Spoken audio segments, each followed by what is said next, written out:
সালামু আলাইকুম, আশা করি সবাই ভালো আছেন। বাইনারি বেঙ্গলে সবাইকে স্বাগতম। নিয়ে আসলাম নতুন একটা ভিডিও। আজকে থাকবে ক্যারেক্টার ফাংশন এবং র্যান্ডম ফাংশন নিয়ে কাজ। আজকে আমরা র্যান্ডম পাসওয়ার্ড জেনারেট করা দেখব। হ্যাঁ, আমরা অনেক সাইডে দেখি যে র্যান্ডম পাসওয়ার্ড জেনারেট হয়। হ্যাঁ, ওইটা কিভাবে করে সেটি আজকে আমরা জানবো এবং এইটার খুঁটিনাটি বিস্তারিত একটু জটিল মনে হইতে পারে। অনেক ছোট একটা কাজ, বাট একটু জটিল মনে হইতে পারে। আমি আমার তরফ থেকে যতটুকু সম্ভব সহজ করে বোঝানোর এবং ভেঙে ভেঙে বোঝানোর ট্রাই করব। কেউ যদি না বুঝতে পারেন অবশ্যই কমেন্টস করে জানাবেন বা আমাকে মেইল করবেন। হ্যাঁ, আমি অবশ্যই আপনাদের এটার রিপ্লাই করব এবং যথাসাধ্য হেল্প করব। ঠিক আছে, আমার কাছ থেকে হেল্প পাবেন না ইনশাল্লাহ, এমন কেউ বলতে পারবেন না যে ভাইয়ার কাছ থেকে হেল্প পেলাম না। তো আমি প্রথমে পিএইচপি ট্যাগ নিয়ে শুরু করব এবং এখানে একটা ভেরিয়েবল নিলাম। ভেরিয়েবলের নাম দিলাম যেহেতু আমরা র্যান্ডম পাসওয়ার্ড জেনারেট করতে চাই, এখানে আমি নাম দিয়ে দিলাম র্যান্ডম পাসওয়ার্ড। ঠিক আছে, এটা সমান সমান আমি আপাতত ফাঁকা রাখবো। হ্যাঁ, কারণ আমি এখানে কি পাসওয়ার্ড জেনারেট করবো আমি তো জানি না, এটা র্যান্ডম হবে, অটোমেটিকলি হবে, তো এটা আমি ফাঁকা রেখে দিচ্ছি। তারপরে আমি এখানে একটা ফর লুপ চালাবো, সেটা হচ্ছে ফর লুপ। আচ্ছা, লুপের ব্যাপারটা অনেকেই জানেন, আমি আশা করি, যেহেতু আপনারা র্যান্ডম পাসওয়ার্ড জেনারেট করে দেখছেন, লুপের ব্যাপারটা অবশ্যই আপনাদের ক্লিয়ার আছে। ঠিক আছে, আমি এখানে একদম একদম বেসিক লেভেলের, একদম বেসিক, যদি আমি যে কাজগুলো দেখাচ্ছি সেগুলোও বেসিক, তো এই লুপের কাজগুলো আরও বেসিক লেভেলের, আমি এগুলো নিয়ে ভিডিও করি নাই। তো আপনাদের মধ্যে যদি কারো লুপ নিয়ে কোনো প্রবলেম থাকে অবশ্যই আমাকে কমেন্টস করে জানাবেন যে ভাইয়া লুপ নিয়ে একটা বা আর একটু বেসিক লেভেলের একটু দেখানোর জন্য আমি অবশ্যই দেখাবো। সেটা যদি একজন দুইজনের প্রবলেমও থাকে আমি তাদের জন্য আমি ভিডিওটা বানাবো, কারণ আপনাদের একজন দুইজনের প্রবলেমের জন্য যদি আমি ভিডিওটা বানাই, এরকম আরও অনেক বিগিনার ভাইয়েরা আছে আমার, যারা পরবর্তীতে এটা দেখতে পারবেন আমি আপলোড করে রাখলে। তো কারো যদি কোনো প্রবলেম থাকে তাহলে আমাকে জানাবেন, আমি অবশ্যই ভিডিও করে দিব। আর যদি না থাকে তাহলে তো আর সমস্যা নেই, তাই না? তাহলে আমরা এখানে একটা ফর লুপ নিলাম এবং একটা ভেরিয়েবল নিলাম এবং এটা ইনিশিয়ালি 0 থেকে শুরু করব। ইনিশিয়ালি 0 দিয়ে দিলাম এবং এইটা আইটা কি হবে, আমি কত ক্যারেক্টারের পাসওয়ার্ড করতে চাই, আমি করতে চাই 8 ক্যারেক্টারের পাসওয়ার্ড এবং আই এর মানটা অবশ্যই 8 এর চেয়ে ছোট হবে। 0 থেকে 8 পর্যন্ত যেহেতু নিয়েছি তাহলে এখানে 8টাই হবে, 0 থেকে 7 পর্যন্ত 8টা ক্যারেক্টার হয়ে যায়। তো এখানে তাই আমি এবং আয়ের মান এক এক করে বাড়াতে থাকবো। ঠিক আছে, এবং এইখানে আমি দিয়ে দিব এখন যে র্যান্ডম পাসওয়ার্ড সমান, এইখানে আমি একটা ফাংশন ইউজ করতেছি, এটা পিএইচপির বিল্ট ইন ফাংশন, নাম র্যান্ড। মাথায় রাখবেন, র্যান্ড, RAND, র্যান্ডম এর শর্ট ফর্ম র্যান্ড। র্যান্ড দিয়ে এখানে দুইটা প্যারামিটার পাস করা যায়। তাহলে আমি 0 থেকে শুরু করে 25 পর্যন্ত যে সংখ্যাগুলো আছে সেটাকে আমি প্রিন্ট করাবো। হ্যাঁ, এটা কাজ কিন্তু শেষ হয়ে যায় না, আমি আপনাদেরকে বোঝাচ্ছি। হ্যাঁ, বোঝাচ্ছি, একটু ভেঙে ভেঙে বলছি। ইকো, আমি যদি এখন এইখানে র্যান্ডম র্যান্ডম পাসওয়ার্ডটা ইকো করাই তাহলে আমি এখানে কি দেখতে পারবো আউটপুটে? আমি আউটপুটে অবশ্যই দেখতে পারবো যে 0 থেকে 25 পর্যন্ত সংখ্যাগুলো 0 থেকে 25 পর্যন্ত সংখ্যাগুলো বারবার আসবে। যেমন 20 আমি যদি 20 দেই সেক্ষেত্রে আসবে 4। আমি যদি এইখানে আবার রিফ্রেশ করি আবার আসবে 19। আমি যদি আবার রিফ্রেশ করি আবার আসবে কত আসে, র্যান্ডম আসবে 3 আসছে। ঠিক আছে, র্যান্ডমলি আসতেছে। তো 0 থেকে 25 এর মধ্যেই আমরা সংখ্যাগুলো পাচ্ছি। তবে এইখানে মনে রাখবেন, যেহেতু আমরা এখানে সংখ্যা থেকে পাসওয়ার্ড জেনারেট করব, হ্যাঁ, সংখ্যা থেকে পাসওয়ার্ড জেনারেট করব, সেক্ষেত্রে এখানে আমাদের অ্যাস্কি ভ্যালু সম্পর্কে একটা ব্যাপার আছে, যেটা পিএইচপিতে আপনারা একটু গুগল করবেন। হ্যাঁ, একটু গুগল করলেই এই জিনিসটা পেয়ে যাবেন যে অ্যাস্কি ভ্যালু এই ব্যাপারটা নিয়ে যদি আপনারা একটু গুগল করেন, এইখানে একটা চার্ট পেয়ে যাবেন আপনারা। হ্যাঁ, একটা টেবিল বা চার্ট যেটাই বলেন সেটা পেয়ে যাবেন যে ABCDর মান কত থেকে শুরু হয়, কি আশয় বিষয়। ঠিক আছে, এইটা আপনারা এখানে একটু স্লো, নেট কানেকশন স্লো, এখানে আপনারা খুব ভালো মতন এই জিনিসটা পেয়ে যাবেন যে ABCD এগুলো কত থেকে শুরু হয়, এসকি টেবিলে এগুলো দেওয়া থাকে। হ্যাঁ, আপনারা এটা একটু দেখে নিলে বাকিটা আপনারা ক্লিয়ার হয়ে যাবেন আশা করি। নেটটা স্লোর কারণে আমি দেখাতে পারছি না। এই যে এইটাতে যেমন দেখা যাচ্ছে ABCD কোথায়, এই যে ABCD দেখেন 61, 62, 63, এইগুলো কিন্তু অ্যাস্কি ভ্যালু এগুলো আমি বারবার বলছি, এগুলো কিন্তু অ্যাস্কি ভ্যালু। ঠিক আছে, যাই হোক এই টেবিলটা আপনারা দেখে নেন। তো আমি যেহেতু আমার অ্যাস্কি ভ্যালু দরকার, আমার ABCD, তো এই টাইপের তো পাসওয়ার্ড হবে, তাই না? তো এখানে আমি 97 প্লাস করে দিলাম। 97 যোগ করলে কি হবে, ওই যে 25 এর সাথে 97 যোগ করে যা হয় সেগুলোই আসবে। এই যে যেমন 115, 118, ঠিক আছে। এই একটা জিনিস হলো 97, শুধু 97 আসছে, যেখানে এখানে জিরোর সাথে তাহলে 97 যোগ হইলো। হ্যাঁ, এটা সহজে বোঝা গেছে আমাদের, ঠিক আছে। তো এই হচ্ছে হলো ব্যাপারগুলো। এখন কথা হচ্ছে হলো আমরা তো পাসওয়ার্ড জেনারেট করব 8 ক্যারেক্টারে, তাই না?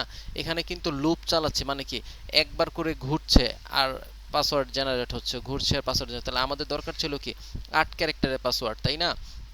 তো আমাদের কি করতে হবে, একবার করে লুপ ঘুরবে, একবার করে লুপ, আমি আপনাদেরকে বোঝাই, একটু ডিবাগ করে দেখাই। হ্যাঁ, একটু ডিবাগ করে দেখাই তাহলে বুঝবেন। দেখেন, এখানে প্রথমে আমি একটা ভ্যালু নিলাম র্যান্ডম পাসওয়ার্ড নামে, ঠিক আছে। তারপরে হচ্ছে হলো আমরা এখানে লুপ চালালাম একবার, যখন লুপ চললো মানে 0 বার যখন লুপ চললো, তখন আমি এইটার মান কত পাচ্ছি, এটার মান পাইছি 114। তাহলে র্যান্ডম ভ্যালুর মান তখন 114 হয়ে যাচ্ছে এবং ও আমাকে 114 প্রিন্ট করে দেখাচ্ছে। দেখালো তো, একবার হইলো। পরের বার যখন এখানে ঘুরছে, সেকেন্ড টাইম যখন ঘুরলো, 107 আসছে।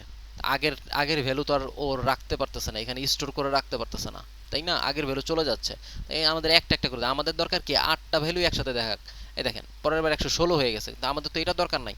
এইটা যদি আমি যে মানগুলো আসতেছে 8টা মান, 8 বার এই লুপটা ঘোরার পরে, 8 বার এই লুপটা ঘোরার পরে যে মানগুলো আসবে সেই মানগুলো তো আমার ধরে রাখতে হবে, তাই না? তা না হলে কি হবে, একটা করে মান এখানে পাবে, ও এটার ভিতরে দিবে, হ্যাঁ এইটার ভিতরে দিবে, এইটা কি করবে এখানে প্রিন্ট করে একটা দেখাই ওর কাজ শেষ হয়ে যাবে। এই জন্য আমি যেন ওই ভ্যালুগুলোকে ধরে রাখতে পারি, এই জন্য এখানে একটা ডট দিব। ডট দিলে কি হবে, ডট দিলে কি হচ্ছে একটু খেয়াল করেন। 116 ছিল কিন্তু 121। হ্যাঁ, আমি আমি এইটা কেটে আবার আবার দিতে হবে, এটা কেটে আমাকে আবার দিতে হবে, তাহলে আপনারা একটু ভালো মতন বুঝবেন। হ্যাঁ, 100 প্রথম, এই দেখেন প্রথমে কি হলো, একবার লুপ ঘুরলো, 0 টাইম লুপ ঘুরছে, 0 টাইম লুপ ঘুরলো, আমি এখানে 118 পাইছি। 118 পাইছি না এখানে, তো 118 ও এখানে জমা রাখলো, ওইখানে জমা রাখলো, 118 এখানে জমা রাখলো, জমার পরে সেকেন্ড টাইম লুপটা ঘুরবে। সেকেন্ড টাইম লুপটা ঘোরার পরে 118 পরে আমি কত পাইছি, 121। 121 পাইলাম। ও কি করলো, 118-র সাথে 121 জমা করে রাখলো। জমা করে কেন রাখলো, আগেরবার কিন্তু রাখে নাই। এই যে ডটটা দেওয়া হইলো, ডটটা দেওয়ার কারণেই ও জমা করে, মানে দুইটাকে যোগ করে রাখতেছে, দুইটাকে যোগ করে সে রাখতেছে। আমি যদি আপনাদেরকে আচ্ছা এইটা আর একটু বোঝাই, যদি কেউ না বুঝেন। এই দেখেন, তারপরে 3 নাম্বারটা এখানে যোগ হলো, এইভাবে 8 বার ঘুরবে এবং 8 বারের ভ্যালুটা সে এখানে যা আমাকে জমা করে রাখবে। এখন এইটাকে যদি আমি রান করি তাহলে দেখব, এটাকে যদি আমি এখন রান করি, আমি রিফ্রেশ করলাম, এখানে আমার তো এখানে করাই আছে, এখানে যদি আমি রিফ্রেশ করি, দেখেন এখানে 8টা, 1 2 3, যাই হোক এভাবে 8 বার হলো ঘুরছে, নাম্বারগুলো এইভাবে জেনারেট হয়েছে। হ্যাঁ, এটা আমরা সহজে আর একটু বুঝতে পারি। সাপোজ এখানে এখানে আমি কি দিব, যে var1 সমান সমান যদি আমি দিই হ্যালো হ্যালো, হ্যাঁ, এখানে $, var2 সমান সমান যদি আমি এখানে দেই যে হ্যালো স্টুডেন্ট, হ্যালো স্টুডেন্ট, ঠিক আছে। দেন আমি এখানে যদি $var3 কিংবা var1ই দিলাম, আমি var1 সমান $var2, এটা যদি আমি দেই তাহলে কি হবে বলেন তো? এটা যদি আমি দেই তাহলে কি হবে, var1 এর ভিতরে var2 এর ভ্যালু রিপ্লেস হয়ে যাবে, তাই না? এখানে যদি ইকো করি, ইকো $var1, এটা যদি আমি করি, হ্যাঁ, এবং এটা যদি আউটপুটে দেই তাহলে দেখবে, আউটপুটে দেই তাহলে দেখবেন যে var1 এর ভিতরে var2 এর ভ্যালুটা রিপ্লেস হয়। কিন্তু আমি তো চাই না, আমি চাচ্ছি যে হ্যালো স্টুডেন্ট, দুইটাই গুলো যোগ করতে হবে, দুইটা ভ্যালু যোগ করতে হবে, জাস্ট শুধু একটা ডট দিবেন, দেখবেন দুইটা যোগ হয়ে গেছে, হ্যালো স্টুডেন্ট চলে আসছে। এই যে হ্যালো স্টুডেন্ট চলে আসছে, দেখতে পাচ্ছেন? এই যে হ্যালো স্টুডেন্ট চলে আসছে, তার মানে ডট দিয়ে আমরা দুইটা ভ্যালুকে যোগ করে রাখি। সেম কাজটা এইখানেও করছি, যেহেতু 8 বার ঘুরবে, একবার ঘুরতেছে একটা ভ্যালু পাইতেছে, ওইটা প্রিন্ট করা, আবার পরের ভ্যালু আসতে রিপ্লেস হয়ে যেতেছিল। এই ডটটা যেন রিপ্লেস না হয়, এই কারণে আমরা ডটটা দিলাম। 8টার ভ্যালুই তুমি এখানে ধরে রাখো। এই যে এখন র্যান্ডম বারবার দেখা গেছে আমাদের এই 8 বার করে ঘুরবে এবং বড় বড় এক একটি আসবে। এখন কথা হচ্ছিল পাসওয়ার্ড তো জেনারেট করব, কিন্তু পাসওয়ার্ড তো এইভাবে সংখ্যায় থাকে না, সংখ্যায় থাকে না, যেহেতু 97 ওই যে এসকিউ ভ্যালু আমরা পাচ্ছি, এসকিউ ভ্যালু 120, হ্যাঁ, 120 113, এগুলোর এসকিউ ভ্যালু কত আপনারা দেখবেন, একটার B C D E F G এরকম। তো এইটা তো আমাদের ক্যারেক্টারে নিয়ে যেতে হবে, তা না হলে তো আমাদের পাসওয়ার্ড হবে না, তাই না?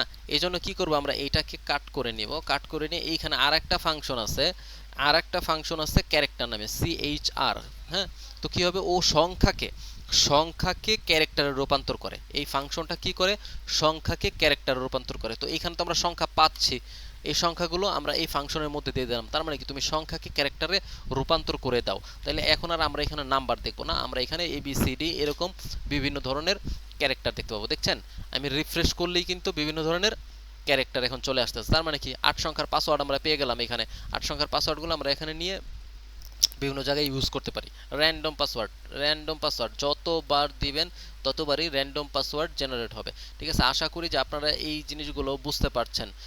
আমি যদি আরেকটু ডিবাগ করে আপনাদের দেখাই, এখানে এই যে কিভাবে ডিবাগ করতেছে এটা নিয়েও যদি কেউ করতে চান যে ডিবাগটা কিভাবে হচ্ছে, এখানে কিন্তু কোড বোঝা অনেক সহজ, আমাকে জানাবেন, আমি অবশ্যই ডিবাগ নিয়েও আপনাদেরকে ভিডিও দিব। দেখেন এখানে কত সুন্দর করে এই দেখেন র্যান্ডম পাসওয়ার্ডের ভিতরে যে ওয়াই চলে আসছে, এখন ওয়াইটাকে সে স্টোর করে রাখলো পাসওয়ার্ডের মধ্যে স্টোর করে রাখলো। ঠিক আছে, তারপরে কি করবে, আবার যদি দেই আর আসছে। ঠিক আছে, এরকম দেখা গেছে ও আগে সংখ্যা নিত, এখন ক্যারেক্টার ফাংশনের জন্য সংখ্যাগুলোকে ক্যারেক্টার রূপান্তর করে র্যান্ডম পাসওয়ার্ড ভেরিয়েবলের ভিতরে স্টোর করে রাখছে।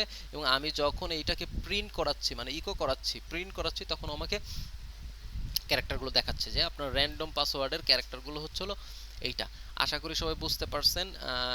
যতটা সম্ভব সহজ করে বোঝানোর ট্রাই করলাম। তারপর যদিও কেউ কোথাও বুঝতে অসুবিধা হয় অবশ্যই আমাকে জানাবেন।